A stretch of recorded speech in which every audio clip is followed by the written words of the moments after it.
يا ربي بالمصطفى بلغ مقاصدنا واغفر لنا ما مضى يا واسع الكرم. يا ربي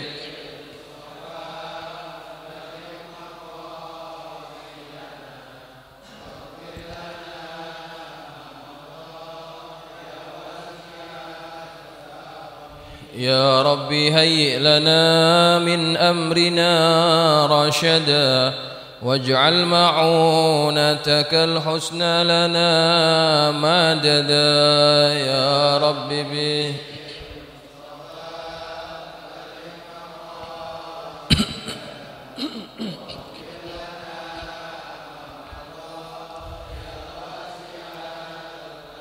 ولا تكلنا إلى تدبير أنفسنا فالنفس تعجز عن إصلاح ما فسدا. يا رب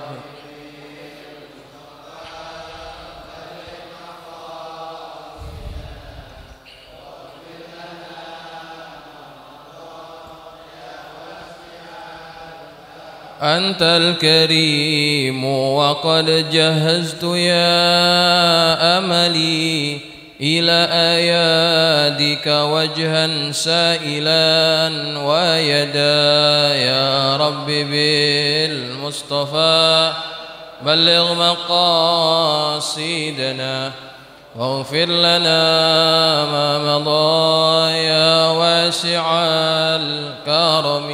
اللهم صل وسلم وبارك عليه وعلى آله. الفاتحة على نية أن الله يفتح علينا فتوح العارفين ويفقهنا وإياكم في الدين ويرزقنا كمال الإخلاص واليقين.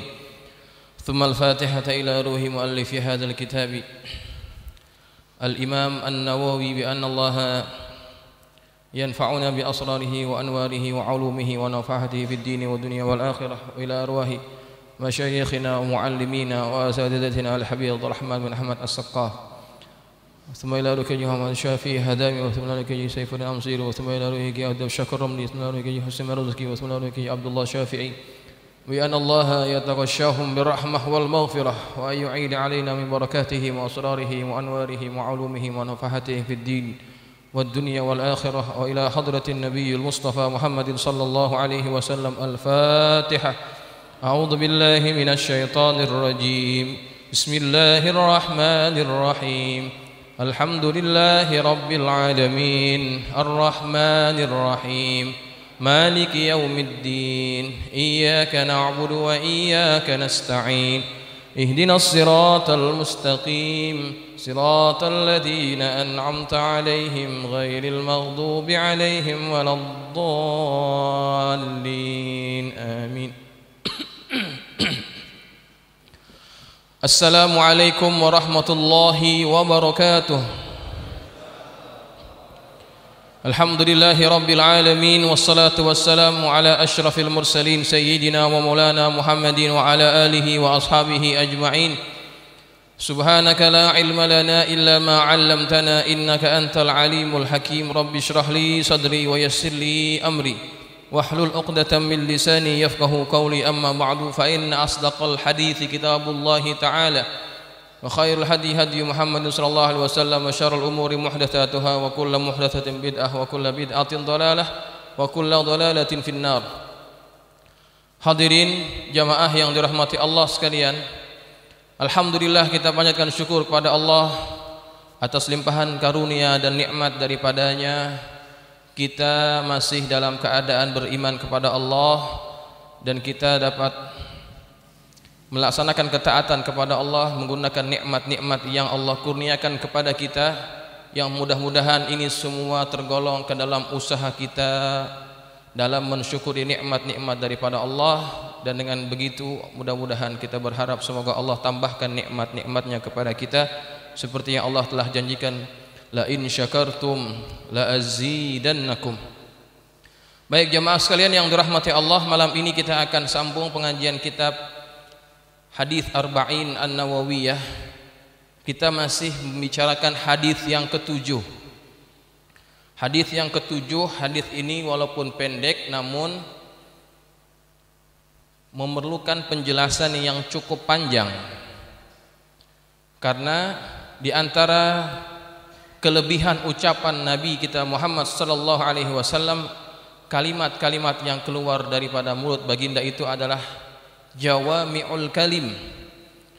Ucapannya singkat namun sangat padat isinya, dan di antara jawami'ul kalim adalah hadis yang kita baca hari ini. Baik, hadirin jamaah yang dirahmati Allah, seperti biasa kita akan baca matan hadisnya. Mudah-mudahan menambah keberkahan majlis kita pada malam hari ini.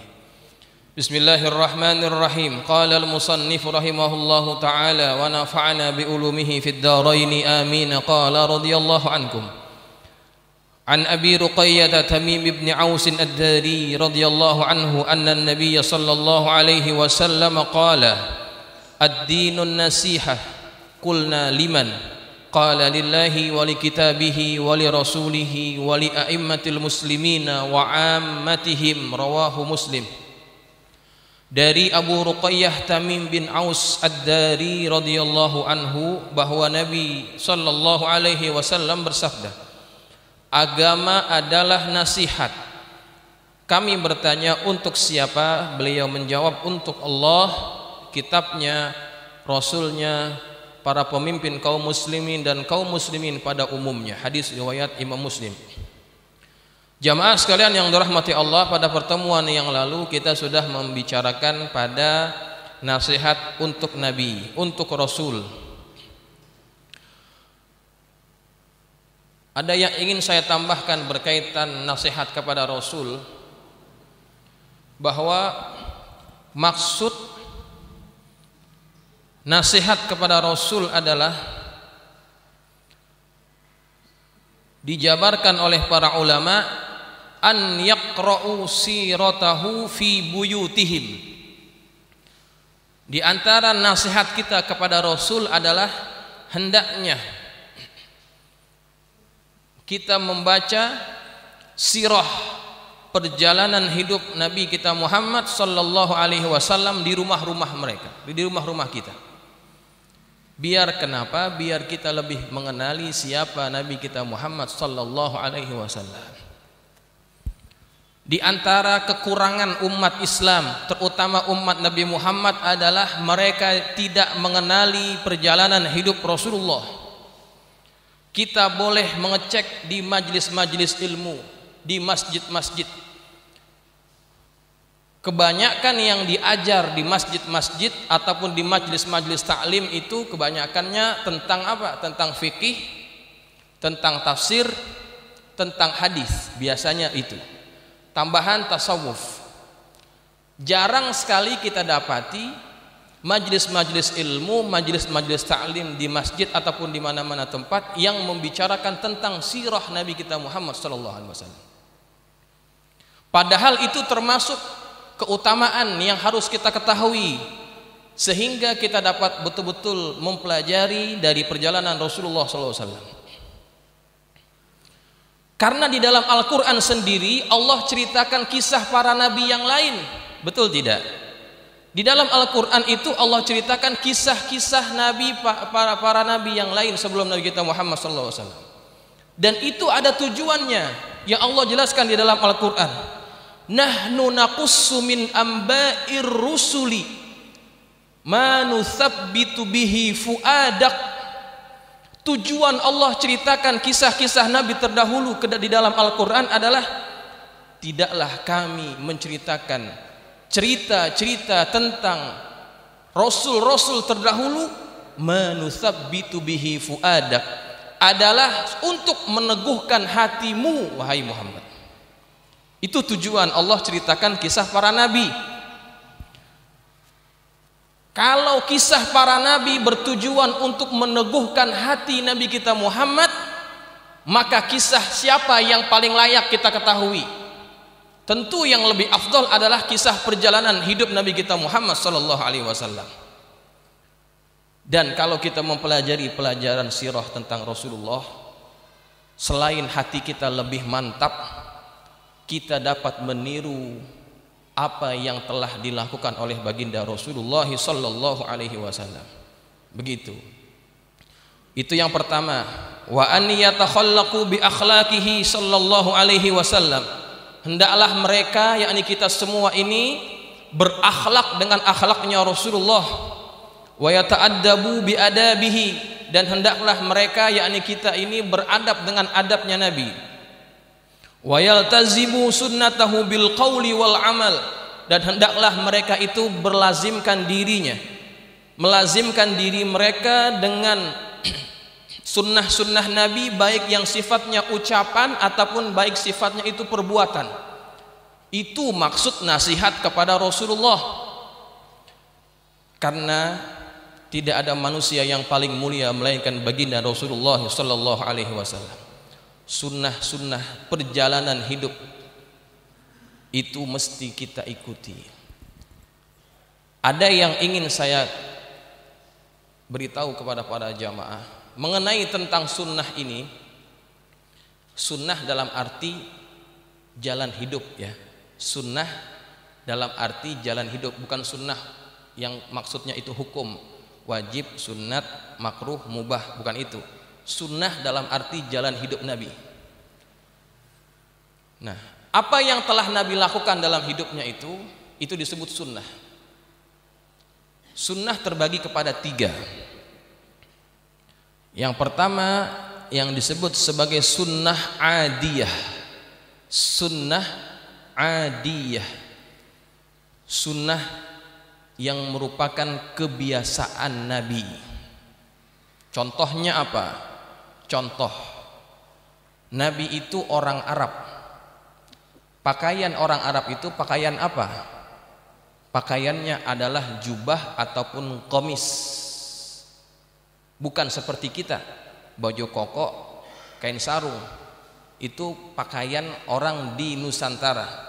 Tetapi orang Arab punya tradisi mereka memakai jubah, ya, baju terusan. Kemudian selain mereka memakai jubah, orang Arab itu punya tradisi mereka menggunakan apa? Imamah, udeng-udeng kata orang dulu. Sorban yang ada di kepala. Itu namanya sunnah apa? Itu namanya sunnah adiyah. Bukan hanya Nabi yang pakai gomis, bukan hanya Nabi yang pakai imamah. Orang-orang yang tidak beriman dengan Rasulullah, Abu Lahab, Abu Jahal, itu semua juga memakai pakaian yang sama. Namun memang ada beberapa bagian yang Nabi ingin berbeda dengan orang-orang jahiliyah. Di antaranya apa? Di antaranya Nabi memerintahkan kepada para sahabat, kalau kalian memakai imamah, jangan kalian sama dengan mereka. Maka pakaikan kopiah sebelum kalian pakai imamah. Ya, itu perbedaan yang Nabi ajarkan. Makanya kalau kita lihat peninggalan-peninggalan sejarah dan barang-barang Nabi yang sekarang berada di Turki, yang gambarnya kita bisa lihat, imamahnya Nabi itu ada apanya? Ada kopiahnya, ya kan? Ada kopiahnya, cuma kemudian diikat dengan kain dengan kain imamah itu. Nah, itu namanya sunnah adiyah. Sunnah ini bukan merupakan sunnah yang dituntut untuk kita mengerjakannya. Karena apa? Karena itu tradisi masyarakat setempat. Dan tujuan Islam diturunkan itu bukan untuk mengarabkan, tetapi untuk mengislamkan. Makanya jangan ada yang mengklaim kalau kita pakai gomis kita lebih Islam. Bukan itu tujuan Islam. Masing-masing negara, masing-masing tempat punya tradisi pakaian masing-masing.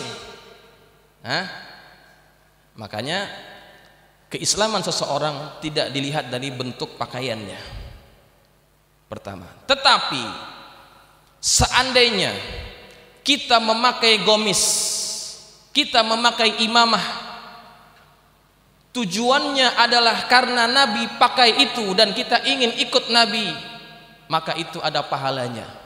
Pahala apa? Pahala karena kita cinta kepada Nabi. Begitu. Pahalanya karena kita cinta kepada Rasulullah Sallallahu Alaihi Wasallam. Gitu. Makanya kalau kita pakai gamis, niatkan kita pakai gamis itu karena Nabi pernah pakai pakaian seperti tersebut. Insya Allah dapat pahalanya. Pahala apa? Pahala atas cinta kita kepada Rasulullah. Itu para sahabat, kalau mereka itu bukan hanya sunnah-sunnah dari segi ibadat yang mereka tiru, sunnah-sunnah yang biasa Nabi gunakan itu mereka akan lakukan. Contohnya, Nabi kalau berjalan itu pernah ditiru oleh Abdullah bin Umar cara berjalannya. Setiap orang kan cara berjalannya berbeda, ya. Tetapi ada sahabat-sahabat Nabi yang ingin meniru apa yang Nabi buat sampai perkara jalannya pun ditiru oleh para sahabat. Maka itu dapat pahala atas alasan dia cinta kepada Rasulullah SAW. Sunnah yang pertama itu namanya sunnah adiyah. Kemudian sunnah yang kedua adalah sunnah jibliyah. Sunnah jibliyah yang berarti sunnah yang merupakan kecenderungan Nabi kita Muhammad sallallahu alaihi wasallam. Contoh, Nabi suka makanan-makanan tertentu. Contohnya apa? Contohnya Nabi suka makan yang namanya talbinah. Tahu tidak talbinah itu apa? Tahu tidak? Nggak tahu ya. Talbinah itu sejenis makanan seperti oat. Apa oat itu? Apa oat? Gandum. Ya, sereal gandum yang diadon, ya, yang diramu kemudian dimakan oleh Nabi. Itu diantara kesukaan Nabi. Kemudian pernah Sayyidina Anas ibn Malik diajak oleh Nabi datang ke rumah sahabatnya. Kemudian ketika Nabi mengambil makanan itu, Anas melihat Nabi kira-kira ngambil apaan itu. Dilihat oleh Anas, rupa-rupanya Nabi mengambil labu. Diambil labu kemudian dimakan oleh Nabi Muhammad sallallahu alaihi wasallam. Kata Anas apa? Sebelum ini saya tidak pernah suka labu. Namun ketika saya lihat Rasulullah makan labu, saya jadi suka labu. Kecenderungan makanan setiap orang itu berlain-lainan, ya tidak? Tidak mungkin sama. Ada yang suka jengkol, ada yang nggak suka jengkol. Ya, ada yang suka kambing, ada yang nggak suka kambing. Kecenderungan makanan itu lain-lain. Dan apa yang menjadi kebiasaan makanan Nabi, kesukaan makanan Nabi itu disebut sunnah jibliyah. Ini juga tidak dituntut oleh syarak untuk kita mengikutinya. Karena apa? Karena iklim setiap negara itu berbeda. Tidak mungkin makanan yang biasa Nabi makan kemudian semuanya ada di sini, tidak mungkin. Iya kan? Makanya itu tidak menjadi satu perintah daripada Allah, daripada Nabi untuk kita ikuti. Karena sunnah itu bukanlah sunnah yang dituntut oleh syarak. Jelas. Tetapi kalau kita menyamakan diri dengan kesukaan Nabi, maka itu ada pahalanya juga. Pahala atas apa? Pahala atas cinta kita kepada Rasulullah sallallahu alaihi wasallam. Begitu. Seperti yang dilakukan oleh Anas ibn Malik. Segala-gala yang Nabi biasa buat, maka itu akan dilakukan oleh para sahabatnya. Itu sunnah yang kedua, sunnah jibliyah. Yang ketiga, yang namanya sunnah tasyri'iyah. Sunnah tasyri'iyah, sunnah-sunnah yang merupakan anjuran untuk kita melakukannya. Nih, ini yang penting. Yang penting yang perlu kita ikuti. Jangan sampai kita lebih mementingkan dua sunnah yang tadi, sunnah adiyah dengan sunnah jibliyah, tetapi sunnah tasyri'iyahnya kita tidak lakukan. maka Nabi tidak suka kepada orang tersebut. Di antara sunnah tasyri'iyah itu apa? Di antaranya adalah kita akan bahas dalam kitab ini. Segala-gala yang Nabi perintahkan kepada kita untuk kita buat, itu sunnah tasyri'iyah. Segala-gala yang Nabi larang untuk kita tinggalkan, itu sunnah tasyri'iyah. Menyakiti orang, itu sunnah tasyri'iyah. Jangan membohongi orang, itu sunnah tasyri'iyah. Adab kita kepada orang lain, itu sunnah tasyri'iyah. Jangan sampai ada orang yang pakaiannya seperti Masya Allah, pakai jubah, pakai imamah, tapi tukang bohongin orang. Maka itu sangat dibenci oleh Nabi kita Muhammad SAW.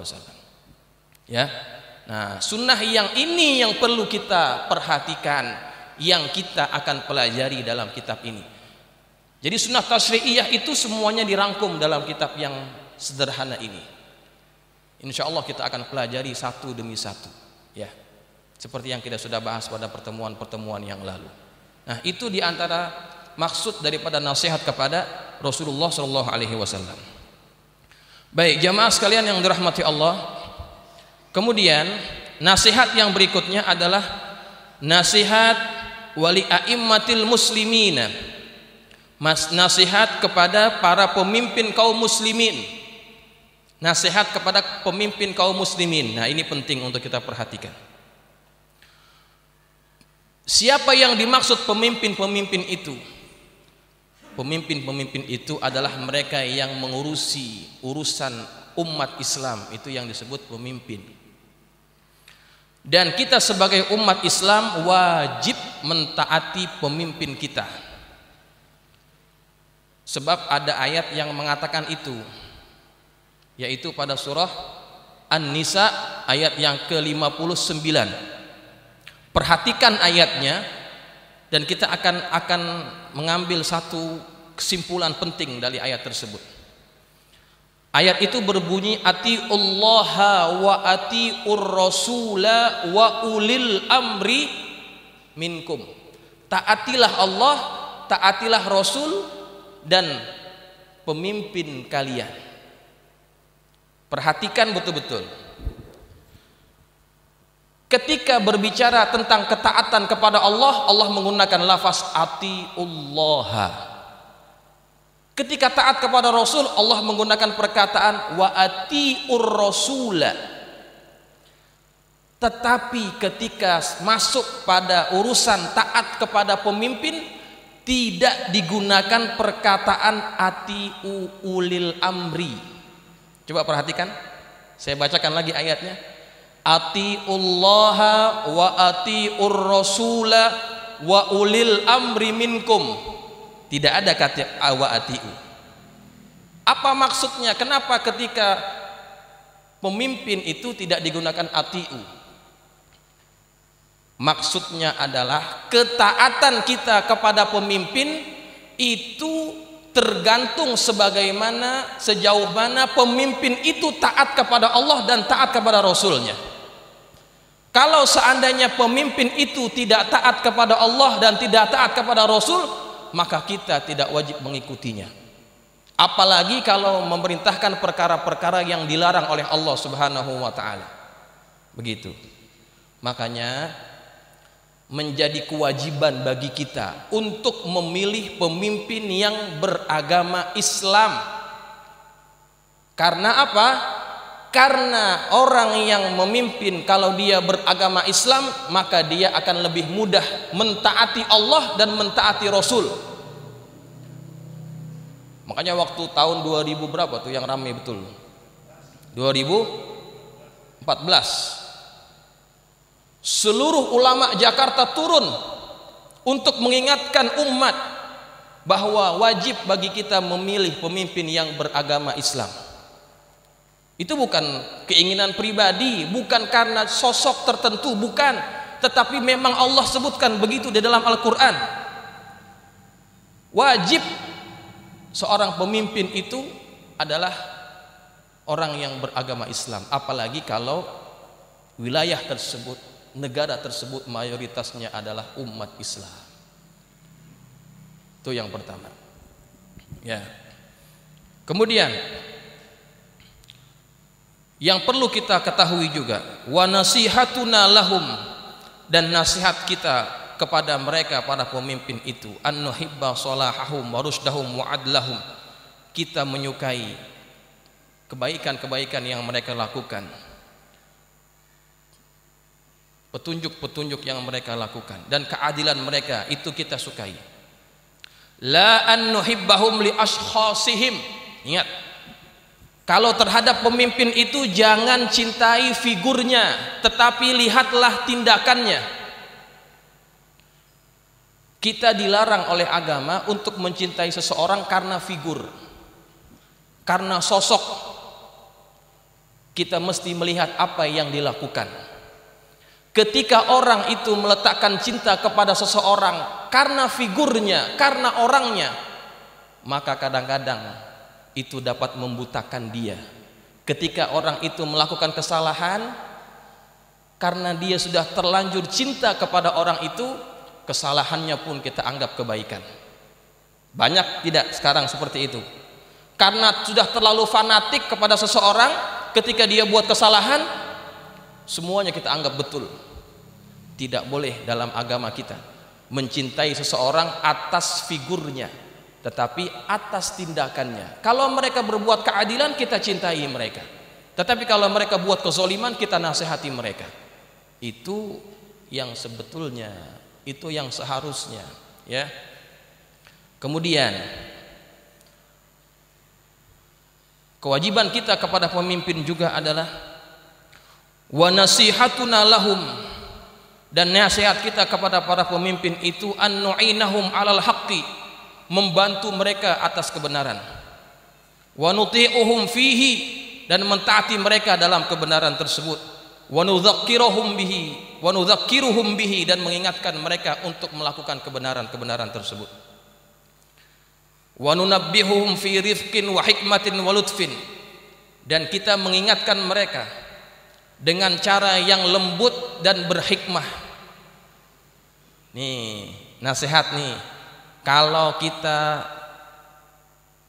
menjumpai pemimpin yang melakukan kesalahan, ada adab yang harus kita ikuti yang diajarkan oleh baginda Rasulullah SAW. Nasihati mereka, ingatkan mereka dengan cara yang lembut, bukan dengan cara mencaci maki. Itu bukan ajaran Rasulullah. Fa innahu la khaira fi ummatin la tansahu li hakimiha, karena tidak ada kebaikan pada satu umat yang mereka tidak mau menasihati pemimpinnya. Wala taqulu, dan jangan engkau berkata lizzalimi, bagi orang yang zalim, bagi pemimpin yang zalim, anta zalim, engkau orang zalim. Enggak boleh. Kata siapa? Bukan kata saya ini. Saya cuma bacakan saja. Walaupun pemimpin itu adalah contohnya pemimpin yang zalim, la taqulu lizzalimi anta zalim, tidak boleh berkata kepada pemimpin itu yang zalim tersebut, engkau orang zalim. Kita caci maki mereka. Itu bukan ajaran dari Rasulullah Sallallahu Alaihi Wasallam. Jelas? Karena di dalam Al-Quran sendiri ada ayat yang berbunyi wa qula lahu qawlan layyinan, dan berkatalah kalian berdua kepadanya. Nyanya itu kepada siapa?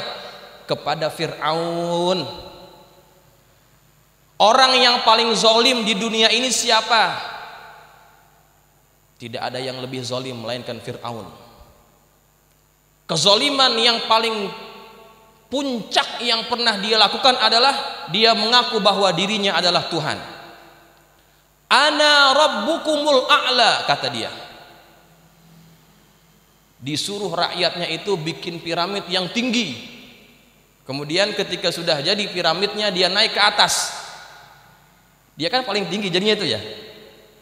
Ketika dalam keadaan posisi yang paling tinggi, dia berkata, ana rabbukumul a'la, sayalah Tuhan kalian yang paling tinggi.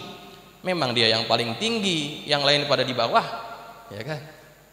Mengaku sebagai Tuhan, itu puncak kezaliman. Tetapi terhadap orang ini, Nabi katakan, Allah katakan dalam Al-Quran, faqula lahu qawlan layyinan la'allahu yatadzakkaru ay aw yakhsha. Berkatalah kalian berdua, wahai Musa dan Harun, kepada dia dengan perkataan yang lemah lembut, agar dia itu akan sadar ataupun takut. Begitu. Ya. Maka jaga adab kita ketika kita akan menasihati orang lain. Ya. Memang paling enak nyela-nyela orang. Iya kan? Paling enak ngatain orang. Tetapi tidak akan pernah berubah orang yang dinasehati dengan cara dicela. Tidak akan pernah berubah orang yang dinasehati dengan cara dihina. Tidak akan pernah. Yang akan terjadi malah apa? Benci. Ya, kebencian. Coba deh. Coba kalau kita punya masalah sama tetangga, ya, kita tegur dia dengan cara yang kasar. Itu orang bukan makin baik sama kita, makin galak, ya betul tidak? Ya, makin menjadi-jadi. Tapi kalau kita punya masalah sama tetangga, kita datang ke rumahnya bawa makanan, bawa pisang, bawa buah, kemudian kita ngomong baik-baik, kira-kira berubah nggak? Itu lebih besar kemungkinannya untuk berubah. Betul, ya. Cara itu sangat menentukan. Dan kita belajar hadis tujuannya ini, biar kita betul-betul beradab dengan adabnya Rasulullah SAW. Ini tugas kita kepada pemimpin. Kalau pemimpin kita salah, nasihatin. Wajib kita nasihatin. Tidak ada kebaikan pada umat yang mereka tidak mau mengingatkan pemimpinnya. Kemudian, wala khaira fi hakimin, tidak ada kebaikan pada seorang pemimpin yastadilla syu'bahu, yang dia merendahkan rakyatnya, wa yakamu afwahan nasihin, dan membungkam mulut orang yang menasehati. Tuh, tidak ada kebaikan pada seorang pemimpin yang mereka merendahkan rakyatnya sendiri, kemudian membungkam orang-orang yang mencoba menasehatinya, mencoba mengkritiknya. Terjadi tidak? Tidak ada kebaikan. Ketika orang itu, seorang pemimpin tersebut, mencoba membungkam orang yang ingin mengkritik, maka dia sudah melakukan perkara yang bertentangan dengan ajaran Nabi kita Muhammad sallallahu alaihi wasallam. Wa yasummu udhunaihi an sima'i kalimatil haqq, dan menutup telinga mereka daripada mendengar perkataan-perkataan yang hak. Dinasehatin sama orang, tidak mau mendengar. Ulama ini nasihat, golongan ini nasihat, organisasi ini nasihat, tidak mau mendengar. La khaira fi hakimin, tidak ada kebaikan pada pemimpin yang seperti ini. Bukan saya yang ngomong, nih saya cuma bacain. Ya, adil kan? Nah, dua-duanya kena. Ya. Jadi pemimpin harus mencoba membuka diri setiap teguran dan nasihat. Kemudian rakyatnya juga mesti menjaga adab ketika dia menasihati pemimpinnya. Baru akan terjadi yang namanya sinergi antara rakyat dan pemimpin. Gitu. Jelas? Jelas ya? Baik. Kemudian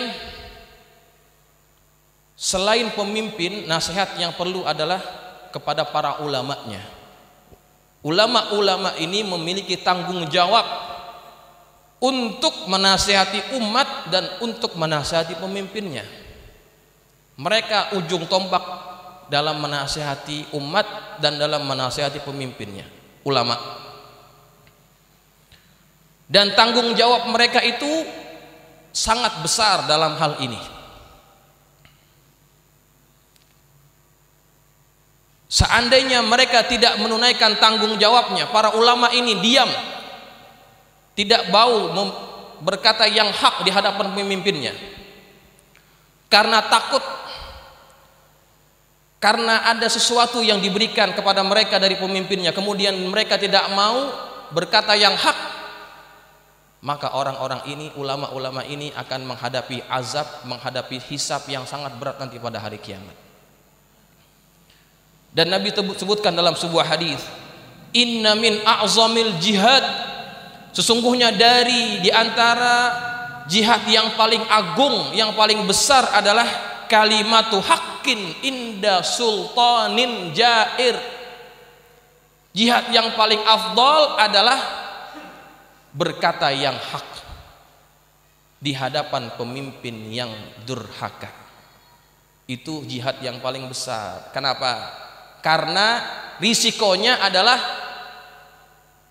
mungkin nyawanya akan hilang. Berat. Ulama yang mengajar di masjid banyak, ulama yang mendidik umat itu banyak, tetapi ulama yang berani berkata benar itu tidak banyak. Karena tidak banyak ulama yang berani menanggung risiko berkata benar di hadapan para pemimpin yang salah. Begitu. Ya. Makanya kita harus hargai juga para ulama yang berani berkata benar itu. Ya, walaupun dengan berbagai risiko, dengan diintimidasi, ya, dipersekusi dan sebagainya, itu sudah risikonya. Itu sudah risiko para ulama. Baik. Kemudian yang terakhir adalah wa'ammatihim, dan nasihat kepada kaum muslimin pada umumnya. Nah, ini nasihat kepada kaum muslimin pada umumnya. Maksudnya apa? Maksudnya adalah sudah menjadi kewajiban kita untuk saling nasihat menasihati kepada sesama kaum muslimin.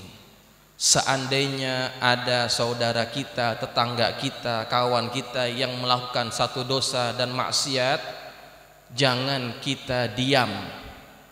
Kita wajib nasihati. Seandainya ada maksiat terjadi di hadapan kita, kemudian kita menutup mata seolah-olah tidak peduli, dosa masing-masing, masuk surga masing-masing, kubur masing-masing. Ada orang yang begitu kan? Biarin dah, dosa-dosa dia gitu. Masa bodoh. Tidak ada kebaikan pada masyarakat yang seperti itu, yang berlepas tangan terhadap maksiat-maksiat yang terjadi di kalangan mereka. Nabi umpamakan itu seperti satu perahu yang dinaiki oleh masyarakatnya, penumpangnya. Bahtera atau perahu itu terdiri dari beberapa lantai. Lantai atas, lantai pertengahan, lantai bawah. Ya. Kemudian seandainya ada satu masyarakat, satu kelompok masyarakat yang mereka membuat kemaksiatan dan kemungkaran di tempat tersebut, itu seperti orang yang naik perahu itu, kemudian dia duduknya itu di dek paling bawah, ya, lantai yang paling bawah. Nah, orang yang paling bawah ini ketika mereka memerlukan air, mereka perlu naik ke atas. Kemudian mereka berpikir, kita tidak perlu menyusahkan orang atas. Kalau kita perlu air, kita lubangi kapal ini, kita ambil airnya, tidak perlu menyusahkan orang lain. Itu umpama yang Nabi buat dalam hadis, seperti satu masyarakat yang ketika terjadi maksiat kemudian mereka diam, seperti ada penumpang yang melubangi kapal tersebut, kemudian yang atas itu seolah-olah mereka tidak peduli. Maka apa yang terjadi dengan masyarakat itu? Dengan kapal itu apa yang terjadi? Semuanya akan tenggelam. Itu yang terjadi seandainya kita tidak peduli terhadap kemaksiatan yang terjadi di masyarakat kita. Maka lihat, di setiap hujung-hujung gang, di tepi-tepi jalan, kalau ada kemaksiatan wajib kita tegur. Terlebih seandainya ada orang yang memang minta nasihat untuk dinasihati, maka wajib untuk kita nasihati. Dan nasihat yang paling terbaik adalah kita menasihati orang itu dengan cara bukan di hadapan orang lain. Ya. Nasihat yang terbaik adalah kita menasihati orang itu bukan di khalayak ramai, Kalau kita nasihati orang di hadapan orang lain, itu bukan menasihati namanya. Itu namanya mengaibkan orang itu. Ya. Kalau kita ingin menasihati, panggil orangnya, kemudian ajak ngobrol. Tegur kalau ada kesalahan pada dirinya, itu namanya nasihat. Ya. Kalau di hadapan kayak begini nih, lagi ngaji ini contohnya. Saya tunjuk satu orang contohnya. Orang itu banyak dosanya, banyak salahnya, banyak maksiatnya. Kita nasihati, tuju kepada dia. Itu bukan menasihati namanya. Mengaibkan dia. Bukan begitu caranya, ya. Nah, begitu cara yang diajarkan oleh Rasulullah sallallahu alaihi wasallam. Baik. Hadirin jamaah sekalian yang dirahmati Allah. 5 perkara tersebut sudah kita bahas. Nasihat kepada Allah, nasihat kepada kitab, nasihat kepada Rasul, nasihat kepada umat muslimin, pemimpin-pemimpin kaum muslimin dan umat-umat sekaliannya.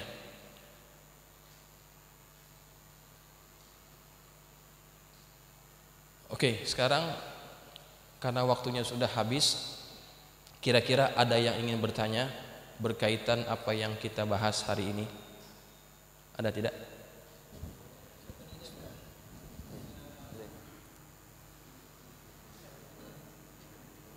Tuh.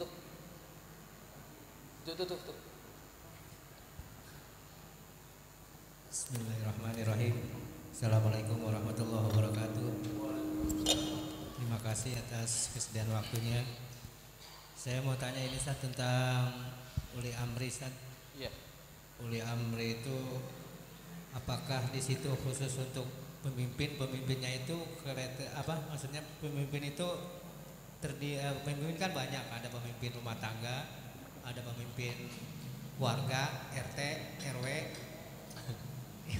Maksudnya klasifikasi gitu Ustaz. Iya. Terus udah kita kira-kira itu aja Ustaz. Baik. Terima kasih. Maksud dari ulul amri itu siapa? Pemimpin negara, pemimpin RT, RW ataupun keluarga. Ulul amri artinya adalah mereka yang mengurusi urusan orang banyak. Ya, bahasa sederhananya pemimpin. Karena pemimpin itu yang mengurusi urusan orang banyak. Ya. Maka siapa saja mereka, bukan hanya tertuju kepada presiden sebagai pemimpin paling tinggi dalam satu negara, tetapi setiap orang yang berkewajiban, yang bertanggung jawab untuk mengurusi urusan orang banyak, itu disebut pemimpin. Ya, entah itu gubernur, itu pemimpin. Kemudian level yang lebih rendah itu juga termasuk pemimpin. Ya, setiap orang yang berwenang untuk mengatur urusan orang banyak itu disebut pemimpin. Level paling rendah di masyarakat ini adalah ya RW, RT, ya. Termasuk itu adalah ulul amri. Ya, tetapi kewenangan RT dan RW itu tidak banyak. Paling apa tugasnya? Bikin surat, bagi-bagi bansos, ya kan? Ya kan? Apalagi contohnya orang mau nikah, bikin surat RT. Tidak banyak urusan penting yang dia bisa lakukan. Karena semua tergantung kepada atasannya, siapa? Lurah. Lurah pun begitu juga. Masih ada atasannya lagi, begitu. Maka kalau misalkan pemimpin yang lebih layak untuk ditaati, memang yang memiliki kewenangan untuk mengatur, itu ya. Itu disebut ulul amri. Jelas ya? Nih dulu. Nih. Assalamualaikum warahmatullahi wabarakatuh. Waalaikumsalam warahmatullahi wabarakatuh. Masalah pemimpin, kita patuhi pemimpin itu wajib apa enggak? Sementara sekarang kan lagi rame, pemimpin itu nyaranin untuk pakai masker, sedangkan masih banyak yang enggak pakai sekarang. Ada yang bilang itu dibohongin pemerintah atau gimana gitu. Baik. Mentaati pemimpin itu apakah wajib ataupun tidak? Itu kan pertanyaannya. Ada satu kaidah.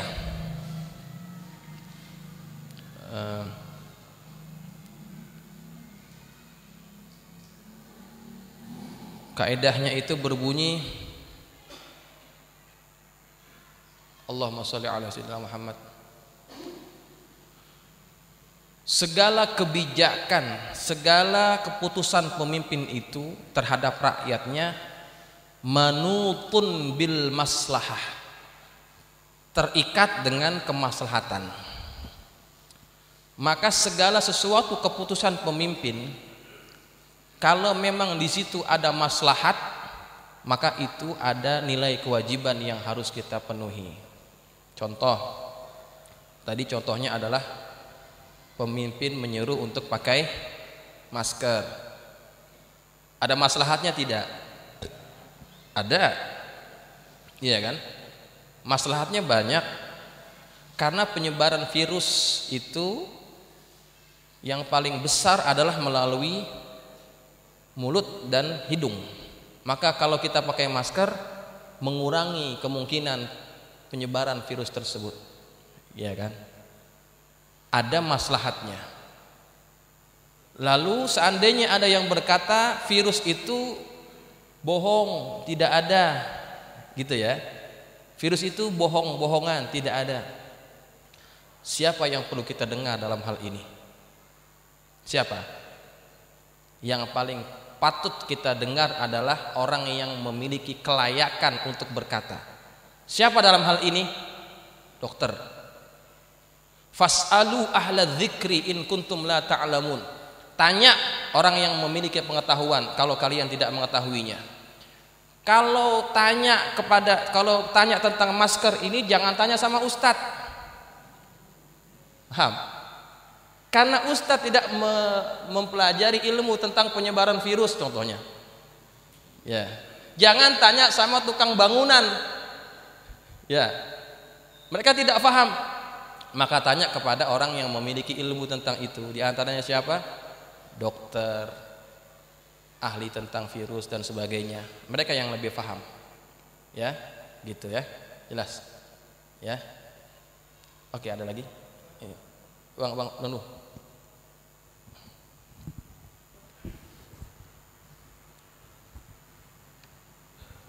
Assalamualaikum warahmatullahi wabarakatuh. Pertanyaan saya menarik Pak Ustaz. Pengajian pada malam hari ini yang kita bahas adalah masalah kaidah-kaidah di mana akhlakul kalimah Rasulullah. Tadi dijelaskan oleh Ustaz bahwa selama ini hampir nyaris tidak kita dengar ya nasihatnya seperti ini, karena yang diajarkan fikih, tafsir, ya kan, tasyahud dan sebagainya kan. Nah inilah saya tadi mengingatkan bahwa pada saat-saat sekarang ini kan perlunya adanya pembinaan pendidikan akhlak Rasulullah, jangan nanti pada maulid saja ya tadi ya. Karena apa? Ya maaf selama ini kan terjadi ya di antara miskomunikasi antara umat Islam sendiri, sehingga akhlakul karimah Rasulullah ini selalu diabaikan. Nah ini yang saya maksud, mungkin para jemaah ini ya perlu diketahui bahwa apa yang disampaikan Ustaz tadi intinya adalah melalui kitab, bukan karangan-karangan. Tentunya inilah yang perlu kita apresiasi Pak tadi ya. Ya pertanyaan saya ya kepada para ustadz ini, mari kita sama-sama selalu mengajarkan para umat ini nasihat-nasihat yang baik ya, yang tentunya menyerapkan hati dan jiwa kita.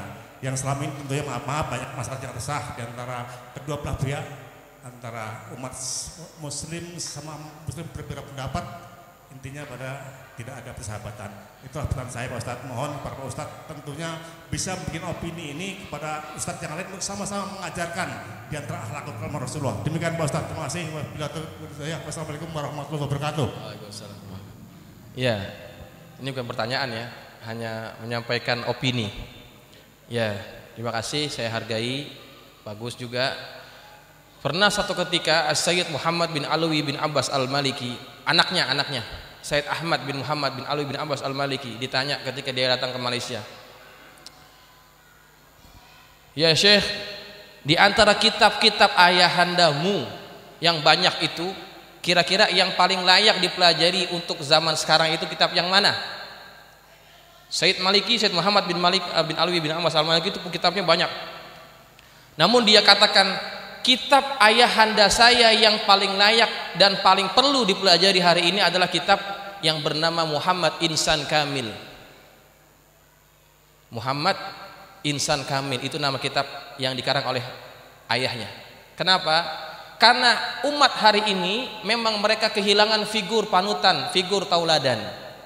Dan itu ada pada diri Rasulullah Shallallahu Alaihi Wasallam, gitu, ya.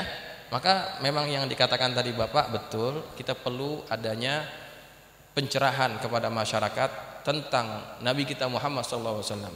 Karena segala kemuliaan, kesempurnaan dan akhlak yang terpuji hanya ada pada baginda Nabi kita Muhammad Shallallahu Alaihi Wasallam. Maka perlu untuk kita mempelajarinya, ya, jelas ya. Oke, ada lagi, ya. Oke, satu lagi, belakang. Yang mana?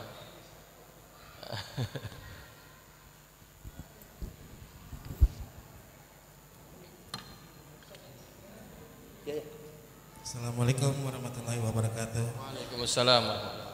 Ustaz, mohon pendapat Ustaz yang masalah sekarang terjadi di dunia, Ustaz. Salah satu terjadi di negara Prancis, penghinaan terhadap Rasulullah SAW, karikaturnya. Apakah setiap manusia yang menghina Rasulullah hukumnya itu memang harus dipenggal kepalanya, Tad? Terus yang kedua, apakah kita akan mengikuti anjuran Perdana Menteri Turki untuk memboikot produk Prancis? Karena produk Prancis ini di Indonesia sudah mencampur banyak sekali gitu, Tad. Mohon pencerahannya, Tad. Assalamualaikum warahmatullahi wabarakatuh. Waalaikumsalam warahmatullahi wabarakatuh. Baik, ini yang sedang hangat dibicarakan, yaitu tentang pernyataan dari Perdana Menteri Prancis Emmanuel Macron yang dia menyetujui tentang kartun yang menghina Rasulullah Sallallahu Alaihi Wasallam.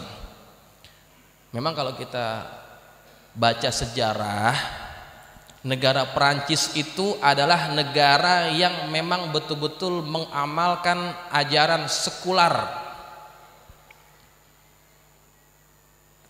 Pertama kali muncul paham itu ketika terjadi revolusi Prancis, di mana kerajaan Prancis itu ditumbangkan dan menjadi republik, dan institusi gereja itu semuanya dihilangkan pengaruhnya dalam pemerintahan, karena banyak dogma-dogma gereja itu yang dianggap menyesatkan masyarakat pada ketika itu. Maka akhirnya masyarakat Prancis sangat membenci ulama, bukan ulama Islam ya, gereja pada waktu itu, dan mengakar sampai sekarang. Maka bagi masyarakat Prancis itu biasa menghina agama ini, agama itu, bukan hanya Islam ya. Banyak agama yang lain pun dihina oleh orang-orang mereka, karena mereka memang mengamalkan betul-betul ajaran sekuler. Tetapi ketika yang dihina adalah Rasulullah Sallallahu Alaihi Wasallam, sikap kita bagaimana? Sikap kita wajib kita menentang perbuatan tersebut apapun alasannya. Tidak boleh ada orang yang menghina Nabi kita Muhammad Sallallahu Alaihi Wasallam kemudian kita diam. Itu bukan sikap orang Islam yang sebetulnya. Di mana ghirah kita sebagai umat Islam ketika Nabi kita dihina oleh orang lain kemudian kita diam? Tidak boleh ada. Dan pada zaman Nabi itu memang sudah ada juga orang yang menghina Nabi. Di antaranya adalah orang yang bernama Zuhair Ka'ab. Maaf, namanya adalah Ka'ab bin Zuhair bin Abi Sulma. Dia ini adalah seorang penyair terkenal di masyarakat Arab. Dia pernah membuat satu bait syair yang isinya adalah penghinaan kepada Rasulullah SAW. Apa sikap Nabi? Nabi menghalalkan darahnya.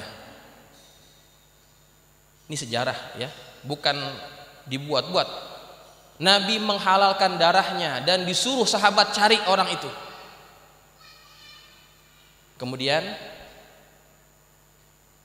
ketika berita bahwa dia ini dicari-cari oleh Nabi Muhammad dan sahabatnya, dia akhirnya merasa ketakutan, takut dibunuh. Ada yang berkata kepada Ka'ab bin Zuhair, kalau kamu datang ke Madinah kamu jumpa Muhammad, minta maaf dengan dia, pasti engkau akan dimaafkan, kata orang ini. Kemudian Ka'ab bin Zuhair pun ikuti saran itu. Dia pergi ke Madinah tanpa orang lain tahu siapa dirinya, datang ke Masjid Nabawi, dia pakai kain, ditutupi kepalanya dengan kain berwarna merah, mendekat kepada Nabi, kemudian dia berkata, "Ya Rasulullah, wahai Nabi Muhammad, saya mendengar bahwa engkau sedang mencari-cari Ka'ab bin Zuhair. Betul? Saya mendengar bahwa engkau juga telah menghalalkan darahnya untuk dibunuh. Betul? Seandainya Ka'ab datang, kemudian dia minta maaf, apakah engkau akan memaafkannya?" Kata Rasulullah apa? "Saya akan memaafkannya." Kata Rasulullah. Dibuka selendangnya, "Wahai Rasulullah, sayalah Ka'ab bin Zuhair.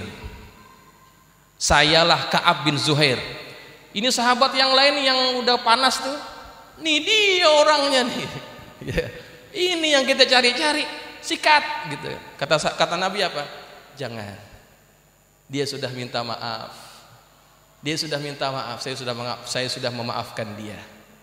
Ya, lihat sikap Nabi. Ketika ada orang yang menghinanya, menghina Nabi itu berarti menghina simbol Islam. Itu berat hukumnya.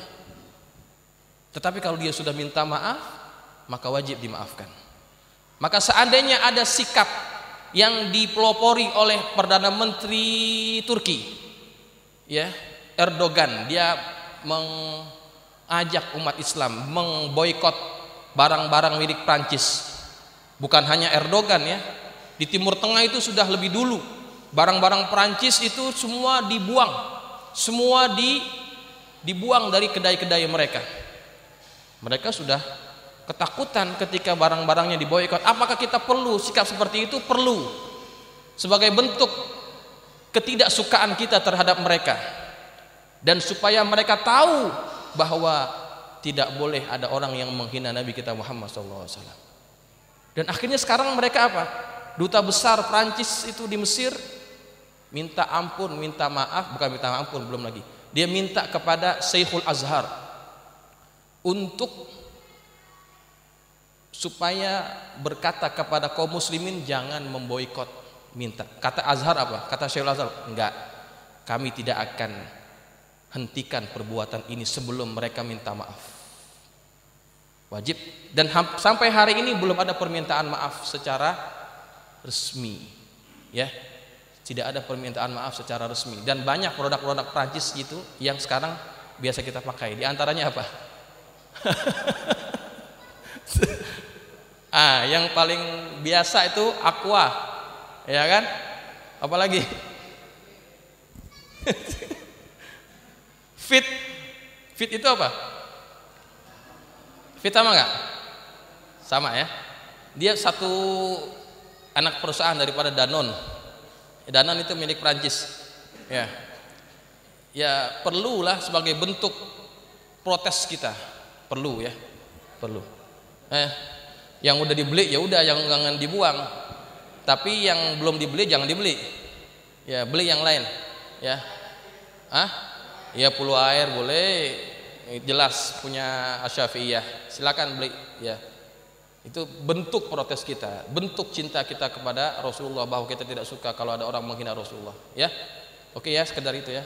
Udah waktunya sudah terlalu lewat. Saya pikir sampai di sini dulu, mudah-mudahan. Maaf Pak Sofi ya. Ya, minggu depan ya. Insyaallah mudah-mudahan apa yang kita pelajari bermanfaat. Al-Fatihah. A'udzubillahi minasyaitonir rajim. Bismillahirrahmanirrahim. Alhamdulillahirabbil alamin arrahmanirrahim maliki yaumiddin. Iyyaka na'budu wa iyyaka nasta'in. Ihdinas siratal mustaqim. Siratal ladzina an'amta 'alaihim ghairil maghdubi 'alaihim waladdallin. Bismillahirrahmanirrahim. Alhamdulillahirabbil alamin wassalatu wassalamu ala asyrafil mursalin sayyidina maulana Muhammadin wa ala alihi wa ashabihi ajma'in. Allahumma anfa'na bima 'allamtana wa 'allimna ma yanfa'una. Allahumma zidna wa la tanqusna wa akrimna wa la tuhinna wa atina wa la tahrimna wa athirna wa la tu'thir 'alaina wa ardina wardu 'anna. Allahumma inna nas'aluka bihaqqi Fatimata wa abiha wa ba'liha wa baniha iftah 'alaina wa 'ala auladina wa talamizina futuhal 'arifin فقهنا وإياكم في الدين وارزقنا كمال الإخلاص واليقين اللهم ارزقنا فهم النبيين وحفظ المرسلين وإلهام الملائكة المقربين برحمتك يا أرحم الراحمين اللهم اجعلنا من الذين يستمعون القول فيتبعون أحسنه وصلى الله على سيدنا محمد وعلى آله وصحبه وسلم والحمد لله رب العالمين السلام عليكم ورحمة الله وبركاته.